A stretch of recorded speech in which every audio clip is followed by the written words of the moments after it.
and it is the deepest point in Pacific Ocean. Okay, what is the depth? It is about 11,033 meters deep. All right. So what are the important features we have seen about Pacific Ocean?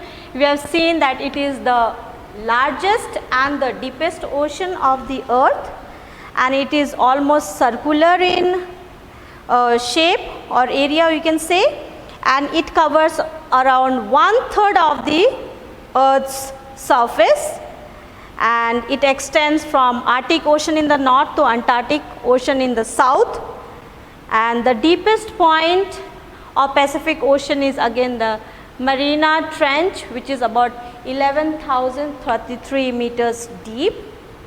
And this another important thing that we find about Pacific Ocean is that it has a zone of active volcano, okay, and these are found on the coastal margins. Along the coastal margins of Pacific Ocean, there is a zone where the active volcanoes are present, and this zone is known as a ring of fire. Okay, so most of the time volcano eruption takes place at this zone, so therefore the zone is known as the ring of fire. And Pacific Ocean has big and small islands, and some of the examples are the Japan, Philippines and New Zealand. These are some of the important islands found in Pacific Ocean. Okay, Japan, Philippines and Indonesia. So these are the features of or important points that we know about Pacific Ocean. All right.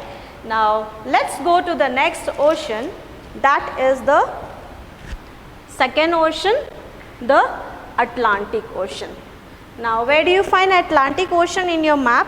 If you look at your map carefully, it is present or it is situated between North America and Europe, okay, South America and Asia. Okay, this is the region where Atlantic Ocean is found here.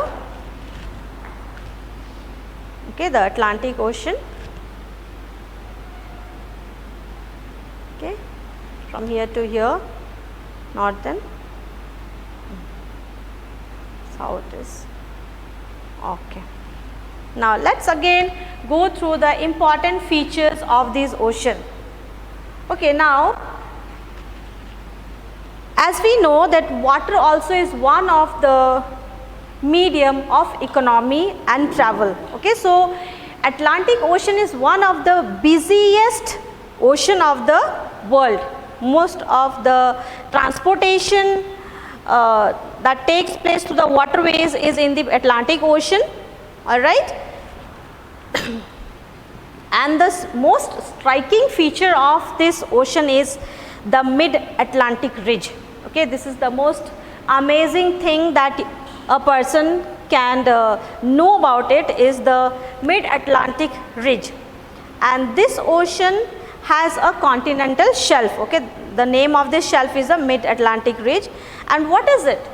It is a long narrow elevation on the ocean floor. Okay, in the simple words we can say it's a chain of mountains, and it extends for about 10,000 miles and one of the longest mountain ranges under the water. Okay, and it extends from Iceland in the north, okay, from Iceland in the north to Bouvet Island in the south. So the length of this mountain chain is very long, and some of the peaks of this mountain extend out of the water, out of the Atlantic Ocean in the form of islands. Okay, and these peaks which projects out, okay, name of these islands are the Azores and the Cape Verde. The Azores and the Cape Verde are the two peaks which comes out or sticks out or projects out of the Atlantic Ocean. And this ocean does not have many islands. Okay, it does not have many islands, but there are some areas, deep areas, which are known as the deep, okay, around 4,000 meters, and one of the important water basin of this area, deep basin, is the Labrador Basin. Okay, Labrador Basin is one of the important basins here. So these are the important feature of this ocean, that it is the most busiest ocean of the world, and the important striking feature is the continental shelf, and the name of this continental shelf is the Mid-Atlantic Ridge. It is again a narrow elevation on the floor of the ocean, and it extends about 10,000 miles, and it is like a chain of mountain on the ocean floor, and the points which projects out, comes out in the form of islands. Okay, very interesting to see are the Azores and the Cape Verde, and this does not have many islands here. Okay, you can't see many islands in this ocean, all right, but it has certain places which are very deep. Okay, and one of them is the Labrador Basin of this area. So with this we have seen two important oceans of the world, the Pacific Ocean and the Atlantic Ocean. Right? Hope we are taking note of all the important points that I am telling you about each of these oceans and how they differ from each other and how each one has their own speciality.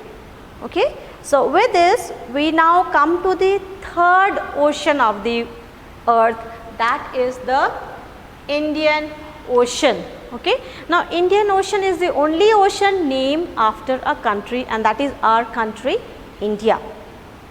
Okay. And like the other two oceans, if you compare, it is not very irregular. Okay. And the deepest point of Indian Ocean, now let me show you where Indian Ocean, it is right below our country, Indian Ocean. Okay, the full thing over here blue in color. Okay, and it has many islands, we will be studying about it also. So Indian Ocean, and the deepest point of Indian Ocean is the Surendra Trench, okay, south of Java. Okay, Sumatra and Java are the islands here in Indian Ocean. Now it is found very close to it, the Surendra Trench of Java. And we can see that there are lot of coral islands. Now I am sure many of you have visited some of the islands, and some of you might have seen coral islands and how they are made. Mostly corals are the leftover skeletons of dead sea creatures which accumulate. They can be pinkish in color, they can be white in color, and they add beauty to the area. Okay, scenic beauty, people love to go and see them. Alright, now there are coral islands like the Lakshadweep and Maldives. I am sure some of you have visited this place, and Indian Ocean has many islands like the Sri Lanka, I am sure everybody has seen, the Andaman Nicobar Islands, okay, and the Madagascar. These are some of the islands situated in Indian Ocean. So these are some of the important features of the Indian Ocean. Okay, now it is not very irregular compared to the other two oceans. Then the deepest point here is the Surendra Trench of Java. Then it has mostly coral islands like the Maldives and Lakshadweep Islands, and other important islands of Indian Ocean are the Andaman and Nicobar Islands, the Sri Lanka and the Madagascar. So with this we have seen three important water bodies of the world, okay, of the earth: Pacific Ocean, Atlantic Ocean, Indian Ocean. Now the fourth one that we see is the Arctic Ocean. Okay, now Arctic Ocean, the word Arctic Circle gives you lot of information that this is in the icy cold area. Okay, icy area. Okay, we know the northernmost point of the earth is the Arctic Circle. Alright, when we divide the earth into different latitudes, we have 0 degree equator, then we have 23.5 degrees Tropic of Cancer in the north, then Tropic of Capricorn 23.5 degrees south, then Arctic Circle, north and Antarctic Circle in the south. Okay, so here when you see 90 degrees, this is the Arctic Circle and the Arctic Ocean is present in this area. So it's located in the North Arctic polar region. Okay, the polar region, the cold icy region, and we find that in this area there are floating ice, as most part of the year it is covered with ice and it is surrounded by the continents like the, if you see, like Asia, then we have North America, because Arctic sea lies here, North America, then we have Asia, then we have Europe, Asia, then we have Europe here close to it, and the Greenland. Okay, so it is surrounded by all the 4 continents. Okay, and then this the speciality of this ocean is that it has floating ice and remains frozen most part of the year. Okay, as it is situated in the Arctic Circle. So this does not have much features, only thing that it remains frozen, it has a sheet of ice. Okay, so with this we finish with the 4th ocean, the Pacific Ocean, Atlantic Ocean, Indian Ocean, Arctic Ocean, and the last of all we have the Southern Ocean or Antarctic Ocean. Okay, now as I told you, the Southern Ocean name was given only in the year 2000.